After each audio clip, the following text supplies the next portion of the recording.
Douglas Truth, and this is Everything I Know, subject to yours and my verification. This is the second video I've done, and it wasn't my intention, but it wasn't either a surprise that I got so much off of the nominal topic, which is painting, like this one here. I'm not sure if I've talked about this yet or it's going to make in the mix, but this is kind of an underworld painting. That's what I would call it. So yeah, the death thing is always there. I've come to accept that as it's just a part of my work. I mean, a friend of mine asked me a while back, based on what I was posting on Facebook, I guess. He's like, dude, aren't you a little bit obsessed with death? And my response is no, I don't think so. It's more like my job. It's my job to do it. But that's one response. The other response is that no, I'm not obsessed with death. I'm obsessed with living fully, and it's clear to me now, based on my experiences, that you can't live fully unless you really, and I'm not talking about intellectual matters here, unless you really embrace, or at least start to try to embrace, you think about it, you work with it, the reality that this life of yours, no matter what you think of it now, good, bad, or indifferent, is going to end. And that will be a matter of great import when it happens. So anyway, yeah, living fully, it's, I mentioned the time before Plato, an unexamined life is not worth living. That's what I'm talking about, not so much making a project of your psychological history or something like that, which is, it's good fodder, but it's more examining it from a farther back, the broader picture, the bigger view. What is your life? And then the following thoughts are, what is it for? What am I for? I know some people think I'm an idiot because I think that way, but it's too bad. So living fully, that's what I'm obsessed with, because I've experienced it a little bit. So another friend of mine, in response to the other video, said that she wanted to find out more about my near-death experience, and so I might as well talk about it. Again, I'm not going to pretend to avoid it, and eventually we'll get around to talking about painting at some point, even though the two are very, very much linked. I mean, my experiences are what these paintings are based on, in a total non-verbal way. I'm just letting it through. But anyway, my near-death experience, I got a bacterial brain infection. It came on like that. I was getting incoherent. My friends took me to the hospital and the lights went out. The lights went out when I got into the back seat of that black Honda CR-V. That's, in some ways, I'm fairly certain that was the last thing that part of me ever experienced, like a part of me died. I've read some fascinating stuff about the brain and loss of parts thereof, that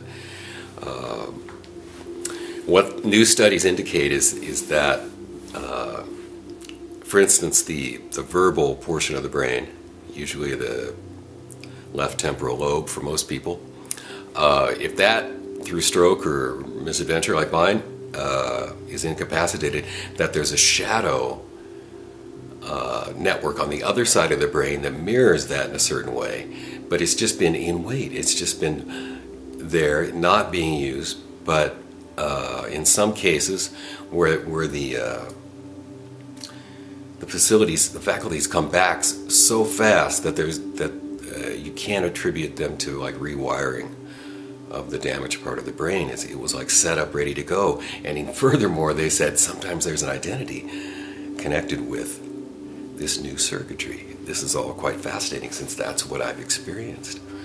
I felt like a part of me died. In fact, I felt some months after I got out of the hospital, I was driving down the road, a beautiful afternoon, and I just was overcome with grief for Doug Craycraft. That was his name. He died. It was final. It was gone. So then who the hell am I?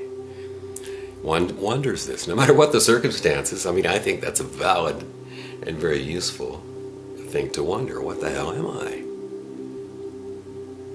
I'm suggesting that we don't take the roles that we fall into arbitrarily or through other people's actions or our own decisions as concrete, So anyway, near-death experience, that was, I was a different person. I was happy. And I've been happy, with minor sine wave ups and downs since. Because the main thing, if I had to say in just as few words as possible what it was, I saw that what a gift our lives are. Just stunning, what we've been given. And then the other side of that thought is like how little we appreciate it, how we just take it totally for granted. And that's a big mistake, I think. So, yeah, so the gift of having a life and appreciating it. And so what I'm talking about is more than, while I don't want to denigrate this behavior, putting poems up on Facebook and, saying we're all one and stuff like that. It's very easy just to move those symbols around and think you understand, but when it gets to be a part of you, then it's different. So that's enough for that. I'm quite sure I will get back to it. I mean, I've accused myself of, being like as some people say about Harvard grads, that they always work into the conversation within 5 or 6 minutes, no matter what the subject matter is, that they went to Harvard. So that's kind of the way I feel sometimes, like, no matter what the subject matter is, I meet somebody, somehow I turn to this, and it's not like, I don't know, it's just an important part of me, I guess, and so I feel like it, and there it comes. So, what can we do except be what we are? And I'm gonna get this painting at some point. There's a black dog. I guess he's my guide, my familiar. Yeah, I've had cat familiars too, but the dog familiar is one that's not visible to the naked eye right now. But he or she is always there. Well, I know when it comes to matters like that, life, death, heaven, hell, afterlife, God, is that it's just a huge mystery.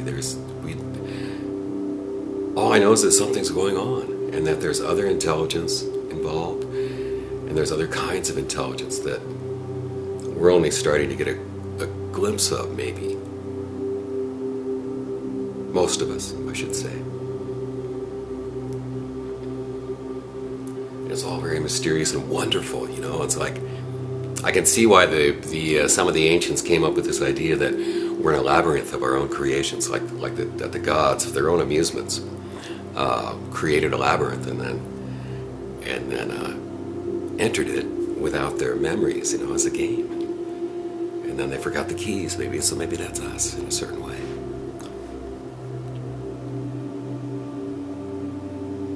But I don't know.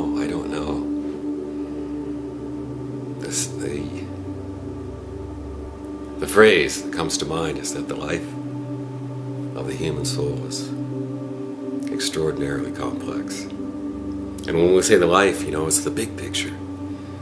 Life through life through life through life. Life through life through life through life, life through life.